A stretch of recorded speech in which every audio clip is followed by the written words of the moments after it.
जय श्री सीताराम भक्तों, राधे राधे। कैसे हैं आप लोग? तो पिछली वीडियो आपको हमारी कैसी लगी? ब्रह्म वैवर्त पुराण, और उसी संदर्भ में एक अगली कथा हम आपके लिए लेकर के आए हैं कि ब्रह्मा जी की पूजा क्यों नहीं होती। नारद जी को क्या श्राप मिला, फिर नारद जी की मुक्ति कैसे हुई, वैष्णव भक्तों के क्या लक्षण होते हैं, और जो वैष्णव भक्त होते हैं वो भगवान श्री हरि से किस प्रकार के वरदान प्राप्त करने की अभिलाषा रखते हैं। तो आइए चलते हैं सनातन संस्कृति पथ पर। आप और हम सब मिलकर के चलें सनातन संस्कृति पथ पर। तो सौनक जी मुनि ने सूत जी महाराज से पूछा कि प्रभु, ब्रह्मा जी की पूजा क्यों नहीं होती, नारद जी को क्या श्राप मिला, और उपवरण कौन हुए हैं, और फिर नारद जी का उद्धार कैसे हुआ। सूत जी महाराज कहते हैं कि हे ब्राह्मण, हंस, यति, अरणी, पंचसिक तथा सनक आदि, मतलब ये जो ब्रह्मा जी के पहले मानस पुत्र हुए हैं, तो उनको छोड़कर सभी पुत्रों ने सृष्टि का पालन किया है, क्योंकि ब्रह्मा जी की आज्ञा अपने पुत्रों से यह हुई थी कि आपको सृष्टि का पालन करना है। और नारद जी ने इस बात का उल्लंघन किया, ब्रह्मा जी की आज्ञा का पालन नहीं किया। पूर्व पुत्रों ने, श्री सनक, सनंदन, सनकादि, श्री सनत कुमार जी ने ब्रह्मा जी की आज्ञा का पालन नहीं किया।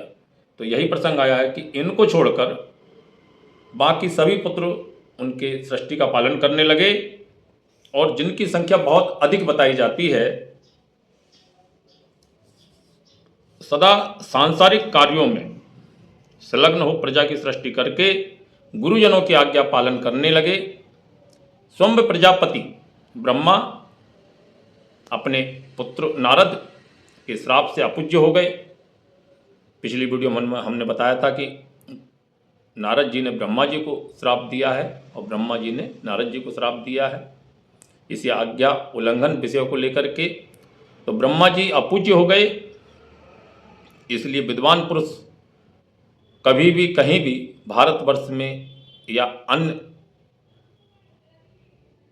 किसी भी देश में भूभाग पर ब्रह्मा जी के मंत्रों की उपासना नहीं करते। नारद जी अपने पिता के श्राप से उपवरण नामक गंधर्व हो गए।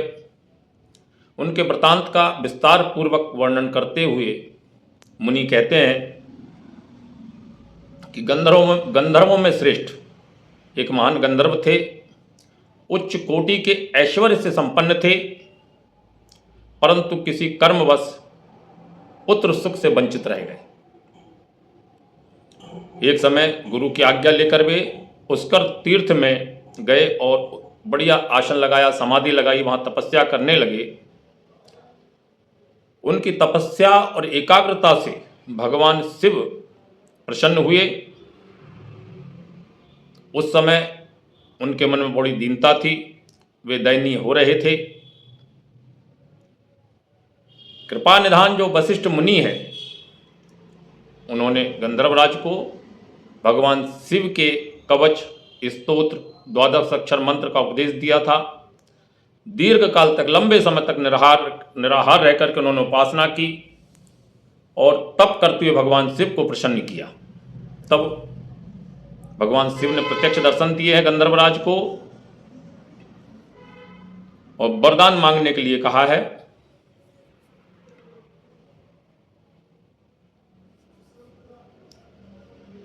भगवान शिव शरण में आए हुए भक्तों को वे समस्त संपत्तियां प्रदान कर सकते हैं, करते हैं। उस समय भगवान शंकर अपने वृषभ पर आरूढ़ थे हाथ में त्रिशूल पट्टी से ले रखे थे, मृग छाला धारण किए हुए थे। भगवान शिव त्रिनेत्रधारी हैं, मस्तक पर चंद्रमा मुकुट धारण किए हुए, जटाजूट तपाए हुए स्वर्ण के समान, कोटि सूर्यों की प्रभा को छीन लेने वाले,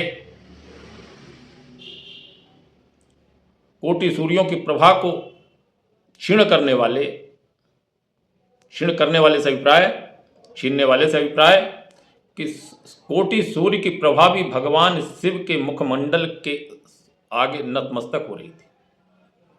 ऐसा भगवान शिव का स्वरूप देख करके उपभरण ने उन्हें प्रणाम किया, क्योंकि भगवान शिव संहारक हैं, वे ही काल और वे ही मृत्युंजय हैं। वे परमेश्वर ग्रीष्म ऋतु की दोपहरी के करोड़ों सूर्यों के समान तेजस्वी थे। शांत स्वरूप, शिव तत्वज्ञान, मोक्ष तथा हरिभक्ति प्रदान करने वाले। ब्रह्म वैवर्त पुराण में यह कथा आती है कि भगवान श्री हरि और भगवान श्री भोलेनाथ शंकर जी के अतिरिक्त कोई ऐसे देवता नहीं है जो किसी भक्त को मोक्ष प्रदान करने में समर्थ हो या हरि भक्ति देने में समर्थ हो। उन्हें देखते ही गंधर्वराज ने सहसा उनको प्रणाम किया, दंडवत प्रणाम किया, पृथ्वी पर दंड की भांति लेट गए और वशिष्ठ मुनि ने जिन स्तोत्र कवच मंत्र से गंधर्वराज को दीक्षा दी थी, उन्हीं मंत्रों से कृपा निधान भोलेनाथ की स्तुति करने लगे। भगवान शिव गंधर्वराज पर अत्यधिक प्रसन्न होने के कारण बोले, प्रभु वरदान मांग लो, हम आपकी भक्ति से प्रसन्न हुए। तब गंधर्वराज ने उनसे कहा है कि मुझे केवल श्री हरि की भक्ति चाहिए।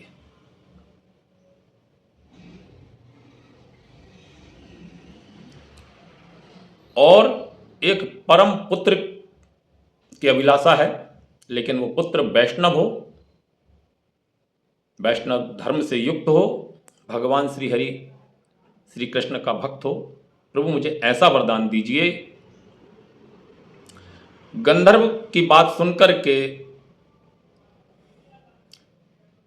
भगवान चंद्रशेखर भोलेनाथ हंसने लगे और उस दीन गंधर्व सेवक से बोले,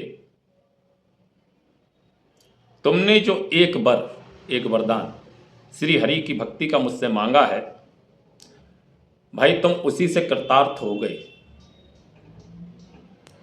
फिर दूसरा वर मांगने की क्या आवश्यकता है। ऐसा कहा जाता है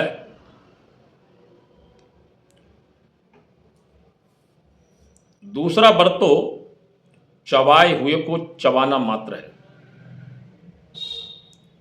जिस भक्त की श्री हरि में बहुत सुदृढ़ एवं सर्वमंगलमय भक्ति है, जो भगवान श्री हरि का दास है, सेवक है, बहुत बलवान है, क्योंकि वह भक्त खेल खेल में ही सब कुछ करने में समर्थ है।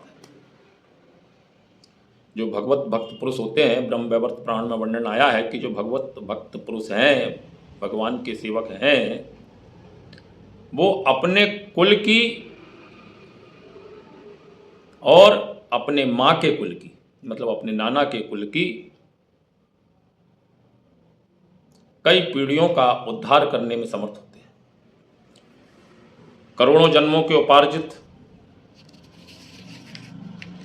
कर्म और फल की तपस्या से कभी कोई भक्त वैष्णव होता है। श्री हरि की सेवा का सौभाग्य करोड़ों जन्मों के पुण्य फल और तपस्या के प्रभाव से ही वह पाता है। मनुष्यों को, भगवान शिव कहते हैं कि मनुष्यों को भोग अथवा पत्नी की इच्छा तभी होती है और तभी तक पुत्र प्यारा लगता है, तभी तक सारे ऐश्वर्य अच्छे लगते हैं, उस समय तक सभी सुख अच्छे लगते हैं, जब तक उसका मन भगवान श्री कृष्ण के चरणार बिंदों में नहीं लगा हुआ है। जिस भक्त का मन भगवान श्री कृष्ण के चरणार बिंदों में लग जाता है, फिर उसे ये सभी भोग बड़े तुच्छ महसूस होने लगते हैं।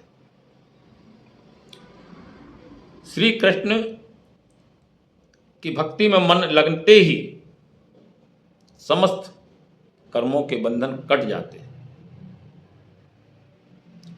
समस्त कर्मों का मूलच्छेद हो जाता है। जिन पुण्यात्माओं के पुत्र परम वैष्णव होते हैं, उनके वे पुत्र भगवान शिव यहाँ पर अपने भक्त को समझा रहे हैं कि जिन भक्तों के, जिन मनुष्यों के पुत्र भगवान श्री कृष्ण के वैष्णव होते हैं, भगवान श्री कृष्ण के चरणार बिंदों के प्रेमी होते हैं, आओ उनकी लीला की मैं क्या व्याख्या करूं। मतलब भक्तों की लीला की व्याख्या करने में भगवान शिव भी असमर्थ हो रहे हैं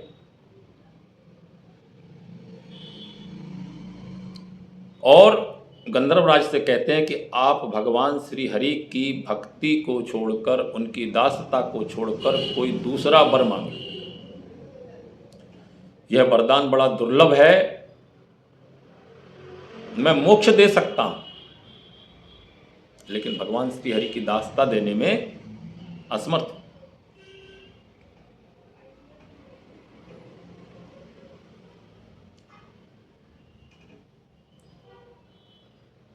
और जब मोक्ष की अभिलाषा रखते हो तो मोक्ष ले लो। गंधर्वराज कहते हैं भगवान शिव से, प्रभु मुझे किसी भी प्रकार की सुख, समृद्धि, ऐश्वर्य, भोग ये कुछ भी नहीं चाहिए। मेरी जो मन की अभिलाषा है, मैंने जिस उद्देश्य से तपस्या की है, मुझे तो केवल भगवान श्री कृष्ण की दासता ही चाहिए। मैं उनका दास बनूं, मैं उनका सेवक बनूं और एक वैष्णव पुत्र की मुझे प्राप्ति हो, क्योंकि मैं पुत्रहीन हूं और पुत्रहीन व्यक्ति का समाज में बड़ा तिरस्कार होता है। जिस व्यक्ति के कोई पुत्र ना हो उसको नाना प्रकार की बातें सुनने को मिलती है। तब भगवान भोलेनाथ उस गंधर्वराज को पुनः समझाते हैं कि मैं तुम्हें अमरता का वरदान दे सकता हूं, मैं तुम्हें इंद्र का पद दे सकता हूं, मैं तुम्हें ब्रह्मा जी का आसन दे सकता हूं, लेकिन इस वरदान को दासत्व मांगने का आग्रह छोड़ दो। भगवान शंकर के वचन सुनकर के गंधर्वराज के ओंठ सूख गए, कंठ सूख गया, आंखों से अश्रुधारा बहने लगी और अत्यंत दीन भाव से भगवान दीनानाथ, दीनेश्वर महादेव से गंधर्वराज ने कहा, हे प्रभु, जिसका ब्रह्मा जी की दृष्टि पड़ते ही पतन हो जाता है, वह ब्रह्मपद स्वप्न के समान मेरे लिए मिथ्या है। वह इंद्रपद मेरे लिए बड़ा क्षण भंगुर है। अतः मैं इनमें से कुछ भी नहीं चाहता।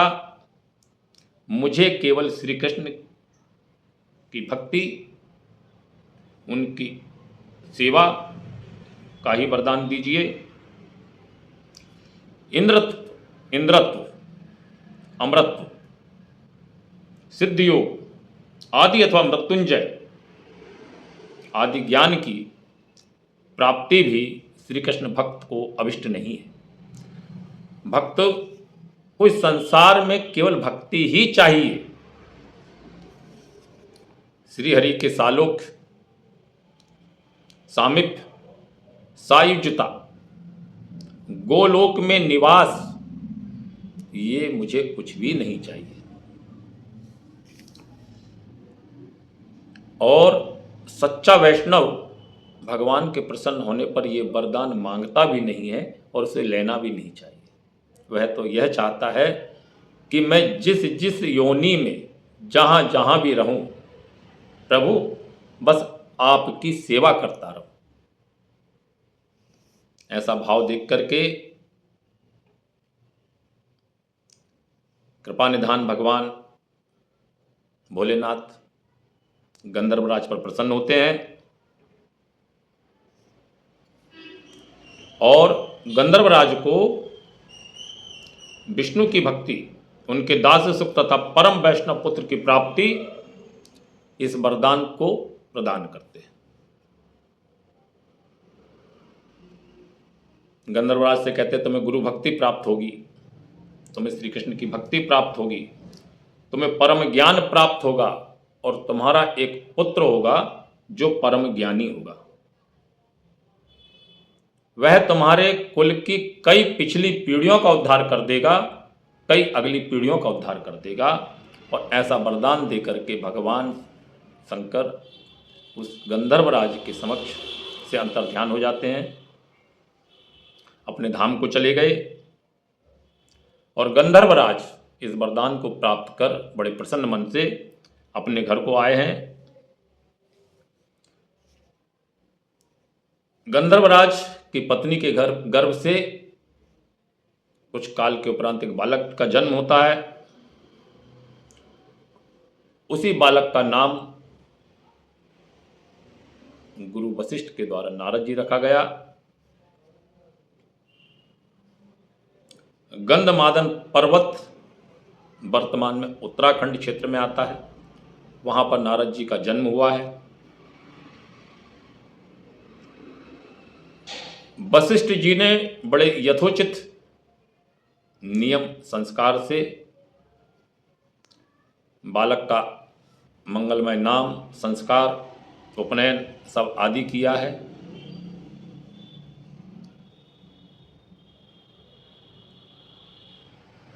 भगवान श्री हरि के परम भक्त नारद जी के बारे में अगली कथा बड़े विस्तार से हम बताएंगे। आपको हमारी ये कथा कैसी लगी हमें कमेंट करके अवश्य बताइए। जय श्री राधे, जय श्री कृष्णा।